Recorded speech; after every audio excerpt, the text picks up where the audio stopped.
Welcome back to FiddleUP. I'm Emerald Ray, and today we're going to be talking about how to make an album. Now, there's a lot that goes into making an album, but I'm just going to give you kind of an overview today on how to get started thinking about how albums get made. If this is totally new for you, then you might find some helpful information in here and just how everything goes from start to finish. If you have made an album before or have done a little bit of recording, some of this is going to be very familiar. So I'm just going to go through all the steps and talk about all the different options that you have going through. So when you're making a new album, you're creating a piece. You're creating this work, and albums in this day and age of all the pop musicians kind of releasing a lot of singles, and albums tend to be a little bit more deconstructed in the very mainstream world. But in the folk music world, I feel like albums are still really important, and they're really important to me. I'm definitely a whole album kind of girl. In fact, I'm kind of more an album person than an artist person. Like, I sometimes get really into an artist, but I'll get into like one album that I really love of them, and I kind of don't care about the rest of their catalog. So I am very much an album person. I love the analog sound. I'm pretty old school when it comes to this stuff, so there are people that are more new school than me for sure. But yeah, I love albums. Albums are great. I think it's great to have a body of work. It's great to have one concept for a whole bunch of music, and I just love the process of the album. I think it's really fun. So in terms of creating this work that you're going to make, there's going to be different stages, and you have pre-production, production, and post-production. Kind of like you would if you were making a film. It's kind of the same idea. You generally hear those terms more for film than you do for music. The way they're pre and post. But that's basically the three stages of the album making process. And so in terms of who is producing this work, you can either produce your albums yourself. I've done that many times, or you can hire a producer to come in and guide you through all the steps. And a producer will have, depending on the project, will have varying levels of involvement. They might come in right at the beginning and help you put the music together, write the music, whatever, and then just hold your hand through the whole process, do all the post-production for you. That's kind of like the full service producer experience. There will be other producers that will pick what they want to do, and at the end of the day, it doesn't really matter as long as you have a good working relationship with your producer and you have a shared vision of what the album is going to be. That is always tremendously important. Even more important than the kind of, do we get along as people kind of thing. Most of the struggle that happens between producers and artists has to do with what's the vision of the album. And that happens in film as well, where the producer and the director are fighting. That tends to happen. So you want to make sure you're hiring a producer who you really have, they have like a resume of past works that you want to sound like that. That's kind of the best case scenario, I think. Because I get that vision thing. It's so important, having a good solid idea of what this album is going to be and what it's going to sound like. Is just essential for when you're getting started. So there tends to be a little bit of confusion for people who don't know about the difference between a producer and an engineer. The producer might not be the engineer. An engineer is the sound engineer, the recording engineer rather, who is going to be the person actually putting their hands on the faders, or these days playing the keyboard. The person who's actually flying the airplane, basically, who's actually has, is the person who runs the studio. So is putting the microphones up for you and doing all that kind of stuff. So that is the engineer's job. Sometimes engineers are also producers, and often they are. So you could hire somebody who's going to produce your album and is going to engineer it. That's a very common scenario. You might have a separate producer and a separate engineer. Or I tend to produce my own stuff, so I like to work with engineers who are also producers who produce things that I like, who we have a similar vision on things. And that way, I'm still in the producer seat. I still make all the decisions, but I can kind of pick their brain on what they think about, such and such a thing. So, the producer and engineer role are different, but you can sometimes get somebody who is going to both be the producer and engineer. You can have up to 3 or more engineers on an album, because you'll need somebody to do the actual recording or the tracking.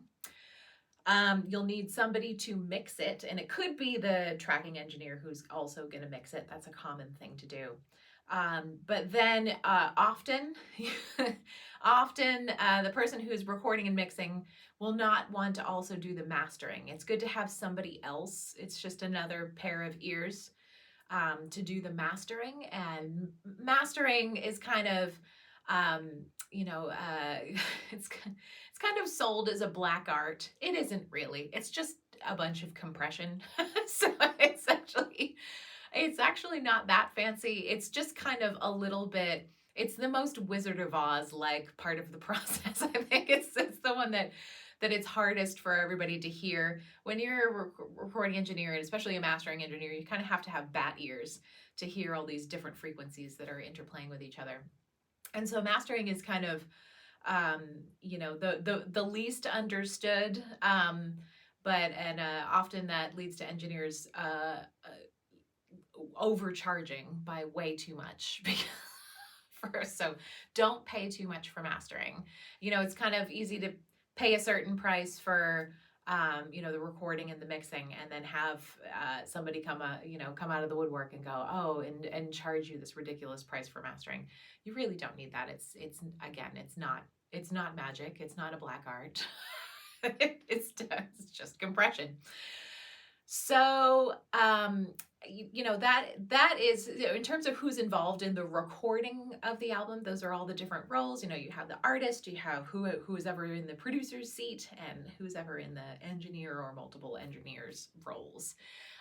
So getting your team together and deciding who all those people are going to be ahead of time is a good way to start. And then you're going to go into pre-production. So you're going to decide what is the music that you're going to play. So when you get to the point where you're hiring producers and engineers, you might have this album all planned out and finished. You might not. Maybe the producer is going to help you write some of the music or arrange it, or just have a final go over of all the music that you're going to put on the album. So that's the process that's coming, at making sure you have charts if you need them for the studio days, making sure you're prepared to record this album. Make sure you're fully practiced on everything. Like, don't walk into the studio, especially that album that you're making, and not know what you're going to play. I mean, there's some people.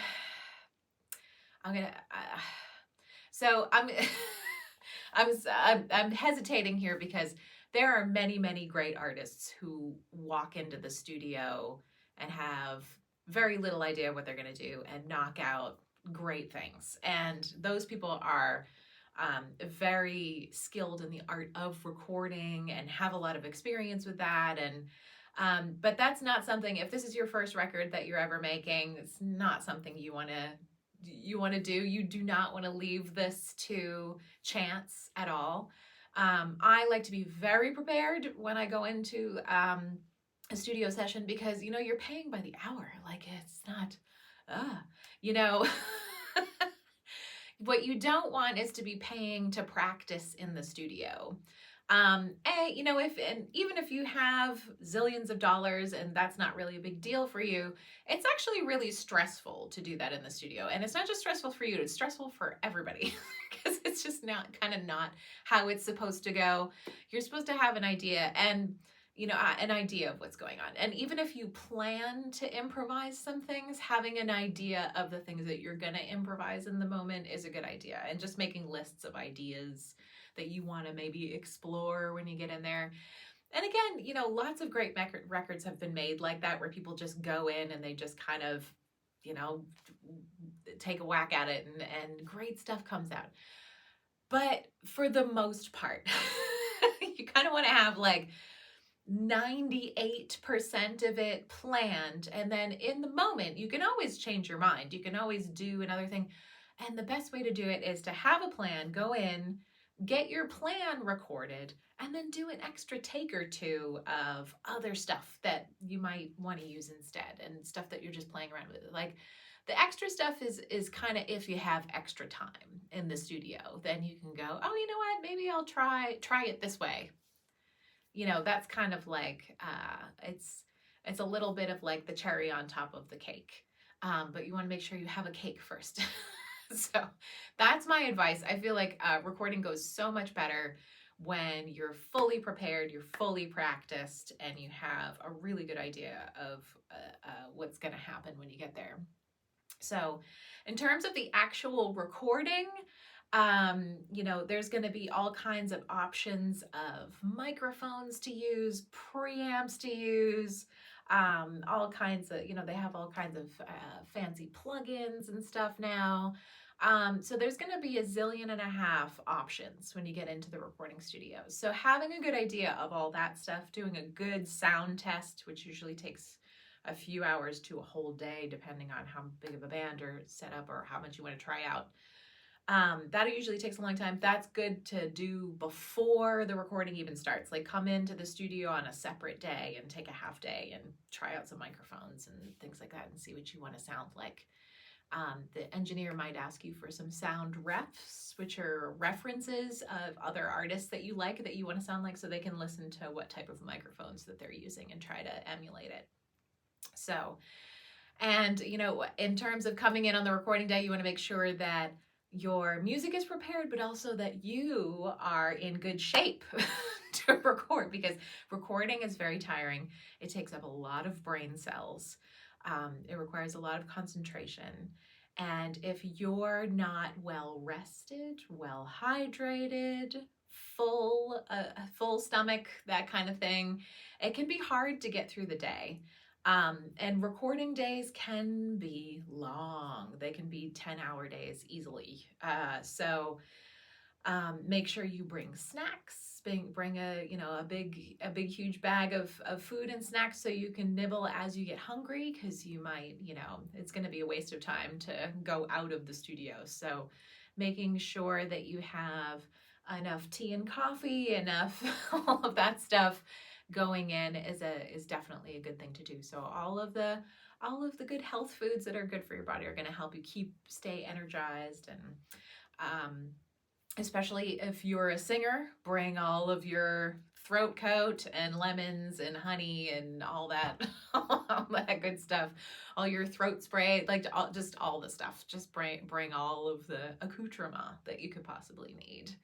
And you know, just things that you may not think of, like extra layers are really good in case it gets cold. Slippers, if you want to get really comfy, like, feel free to just kind of camp out, because you know, you've paid for that time and you want to make sure that you're in a really good relaxed space. So any little creature comfort that you need to keep yourself in a good space is going to be a good thing to do, for sure. So once you've recorded the album, you want to make sure you have timed this out. You know, if you only have a certain amount of days, you're going to be on a schedule of how many tracks you're going to get done on which days and all that kind of thing. So hopefully by the end of those days, you've got everything in the can, as I like to say, even though that's a film term again. I'm like sneaking all these film terms in. But yeah, once you've got that, get that all finished up, you know, sometimes after you've finished the bulk of the recording, you might need to go back and do another thing again. You might need to come back and do a vocal track that didn't go so well on that day because maybe you're sick or something. That happens often with vocalists. So, you know, I feel like you always get sick on recording days. It's like clockwork. yeah, anything you need to do to kind of clean things up, and once you've gotten to the point where you're like, okay, we're ready to, we've got all the things that we need, we've got all the pieces together, then you're ready to go into post-production. Now, post-production is going to start usually with editing. And editing, depending on how well the actual recording went, hopefully you don't have much editing to do. There's different schools of thought on this, and again, this is my approach. I do not like to do editing. I like to just get a full take. I don't even like to punch very much. Punching is when when the recording engineer kind of just deletes one piece that you did, and you kind of go play that part again, and then it fills in the blank. I don't even like to do that too much. I like to just get a good solid take of whatever section that I'm working on. So I generally don't have very many edits to make at the end, and that's because of the way that I record. I have a bit more of an analog approach to recording in the way I record. So I kind of record, even though it's all on computer now. I kind of still record in the same way that one would record if you were recording on tape. So I don't generally go in, record 5 takes, and then ask the engineer to to like Frankenstein monster a section together. And I'm not saying anything against people that do that. Lots of people do that, especially like jazz musicians will go in and do like a zillion takes, and then they'll put together what they like. I don't feel like when we're doing too much editing, I don't feel like I did it. Do you know what I mean? Like, I don't feel like I played that, and I don't feel great. I just have never really liked that idea of putting all these things together. It doesn't feel like me. It feels like Frankenstein me. And, I don't feel proud of it because I didn't technically do it. Now, that's how I feel about it. That's not to say that I don't, feel like other artists did that. Like, obviously they did it, but it's a bit too much computer magic for me personally. But that's just a difference in approach. And so you really have to kind of try a couple of things out and see how you feel about that kind of process. So that's the editing part. And the editing is going to happen usually on the computer, unless you're doing tape editing, which, very few people do anymore. So likely you're doing this on the computer. So there's the editing, and then you're going to go into mixing. Now, usually, especially if you haven't made an album before and you don't really quite know what you're doing with the mixing portion, usually the engineer will tell you to go away. Usually they'll say, okay, I need 2 weeks to rest my ears on this and then do some tweaks. And the engineer slash producer slash the producer and engineer, whatever combination of those 2 things you're working with, will send you away because they have to do a lot of tweaking, and it's a lot of things sounding not so great before they sound good. It's not a good, if you don't know about mixing and you don't know how things work with the mix, don't go to the mix sessions because you're just going to get in everybody's hair, because there's going to be times when things have to sound worse before they get better, if you know what I mean. They're going to be digging around looking for the bad frequencies to cancel them out, and there's just all kinds of things that if you don't understand what they're doing, you're going to be sitting there panicking, thinking they're ruining your record. And this happens a lot, and a lot of engineers, are, some are more diplomatic about it than others, but it is very annoying, especially to engineers, if you're insist on coming to the mix session and then are sitting there going, what are you doing? It's just go out, just go home. Come back in a couple of weeks when they have it in a place where you can hear it in its in its kind of rough form. And then you can just, decide on the tweaks and things like that. I sit in on all of my mix sessions because it's quicker for me, but I know what's happening. I know about mixing. I'm not a mixing engineer, but I know what they're doing. So I actually like to sit in on the mix session so I can watch the engineer work, because I learned so much by watching them do it. So if you have if you know enough to know what's going on, and you have an engineer that's willing to let you learn, you can definitely, if you're interested in mixing, then you can ask the engineer to come so you can watch them work. And you can ask questions. Like, I've learned so much from going to those mix sessions and just having the engineer just nerd out and explain everything that they were doing. So if you are going to consider it like a learning experience for you to be there while they're doing their thing, then that's great. Other than that, just walk away from it for give your ears a break, give your brain a break, let yourself get some space from it, and then you can come back and work on the mix after that. So, the mixing tends to be when things get tense, because sometimes artists have a different idea of how things sound in the end, and that this is just kind of when when the apple cart can start to fall over, because the artist doesn't quite understand how everything's working, how the effects come out, and often they have an idea of what they want it to sound like, which is why the engineer asks for refs in the beginning of what you want it to sound like, and then you can kind of come up with a happy medium. But this is often when amateur artists, people that don't quite know what they're doing, kind of hit the guardrail, because the mixing part of it is so confusing.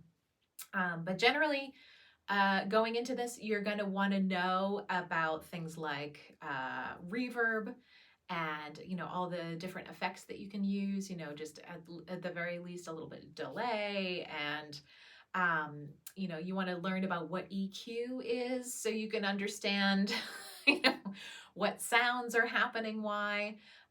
When the engineers are tweaking the EQ is generally when people start to freak out and go, why are you making my voice sound so terrible? And it's because they have to zero in on those frequencies to cut them. So learning about basic mixing is really essential, an essential part of the process too. And even if you're not really interested in it, if you want to have a good working relationship with your engineer, it's kind of, I think it's out of respect for the process that you should learn about these things, so that you can have a better conversation with your engineer and your producer about what's happening. So, and then once you get done with the mix, everybody's happy, everybody's listened to it on all the different speakers, and we're all good with everything. You want to make sure you listen to it in the car. You want to make sure you listen to it on small speakers, listening to it on your headphones. Make sure you've got a good balance of everything. So once you've kind of gotten to the point where it's like, okay, we're done, we can't do anymore, then you're going to send it off for mastering. And again, that's probably not something they're going to let you go to, because it's too boring. It's like watching paint dry if you don't really know what's going on. I do go to my mastering sessions though, so I can tell you what happens. It's just deciding how loud the album is, like deciding how loud the tracks are, putting some final compression over the whole thing. And something I like to do is I like to master on tape. So there's all kinds of tricks that you can do in the computer to make things sound like it's been recorded on tape. I'm sure it's psychosomatic, but I don't think it sounds the same. And it's actually much quicker, I have found, and more fun to actually just record it on some tape and then redigitize it. It's like it takes the length of the album to just sit there and have it record on tape and then spit it back out. And that time you can be sitting and just, chatting with the engineer. And, usually the engineers I work with are friends of mine. So we can usually just kind of like press play and then just hang for a little bit. So I find that to be more satisfying and more fun. That requires having a recording studio with a working tape machine, which is tough these days, actually, because the tape machines don't get much use. So you kind of, if you want to do that, you have to let the engineer know weeks ahead of time so they can get the machine recalibrated and all that stuff. So you want to make sure that they know that's not something you can just do on the day, unless you have a studio that's all set up for that all the time. They're known for that, but I would check well in advance, like when you book the session, ask them if that's going to be a thing, a possibility. So once you've got your master, then you have your master. That part, the music part, is done, finito. Once you've done the master, there's no going back anymore. So hopefully you're happy with this record that you just made, and then you're gonna go into the post production part of it, which is going to be getting some photos done, hiring a graphic designer, or doing the graphics yourself if you're savvy with those kind of things. You know, getting all of the layout done, the visual stuff, the CD design, or the vinyl center design, and making sure you have a snappy cover and all of that kind of thing. And then once you've got all of that together, then you can send it off for production, whether you're going to be doing, you know, making CDs, making vinyl, making, I don't know, whatever, USB drives, whatever, whatever people are making these days, which is changing by the moment. You don't have to do any of that at all. Actually, you don't have to do any physical things anymore. You could just put it out on a digital distributor, which will send it out all to all the streaming devices. And whether or not you do physical records, you're going to want to make sure that you're doing that also, so that people can hear it on the internet. So yeah, making sure you have all that done. You're going to want to take care of legal as well, which is, that's a whole nother video, but you're going to want to talk to your producer about splits, talk to others, you know, to make sure that if you're using music that's not yours, you properly pay the mechanical royalties and things like that. So that's a whole nother thing, but you do want to make sure that you get into the nitty gritty of the legal stuff. You're going to want to make sure that you sign up with one of the performing rights organizations, PRO, like ASCAP or BMI, something like that, and make sure that the album is copyrighted and registered. Yeah, again, pay all the songwriters, pay all the composers, and you know, make sure, you know, everything's set up properly when it's registered, so that everything's legal, which is always a good thing. And then, you know, publicity, if you're going to do that, if you're going to do your own publicity and send things out to radio stations yourself, you want to get yourself a good list of radio stations. You know, if you're going to be hiring a publicist, you know, that's another whole thing as well. You know, that's going to depend on which other artists that the publicist works with that are similar to you is always a good way to go about it. And so all of that post production stuff is done once you've got your album in hand or on the streaming service and it's ready to go. Then you're going to release it, and you're going to, you know, do a nice, or your publicist will do a nice write-up, so everybody gets a good press release about this album. And then you will hopefully go on your CD release tour, or at least have a CD release launch show that you can put on and say, okay, pop the champagne, you know. This record is ready to go into the world. And so, yeah, that could be one show at your favorite hometown venue. That could be a whole tour. It could be a tour that goes on for months' time. You know, that can, you know, that can all work into your publicity schedule that you come up with. So that is the overview of the whole record making process. As you can see, it's quite extensive. This is why albums, you know, only come out, artists only release albums like every 2 years at the most. Like people that put out albums every year, like have a very streamlined system for this stuff. Like that's a lot to do. So that's why most artists, like at the very most, are only putting out a record every 2 years, because that is what I just said was like a whole 6-month process at the very least. So it's a lot of work, but it's so gratifying at the end when you get that album in your hand and you did all that work, and you just, like, every artist, it doesn't matter how many albums you've made, when you get that CD, I'm sure you've seen your favorite artists on social media or whatever going, "Oh, I got it in the mail." It's just like, it's such a big deal when it all gets done and then you can physically hold it in your hand. I have to say, I think it's for musicians, we have, besides our instruments, we have so few um, moments where we can actually hold our work in our hand, for the first time.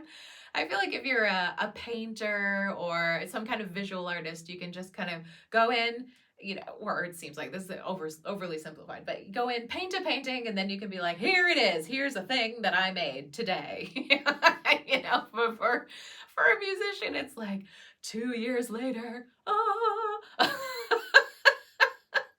or 5 years later, it's like it just takes, such a long process to get to that "and I made a thing" moment, that it's really gratifying when you get that album in your hand.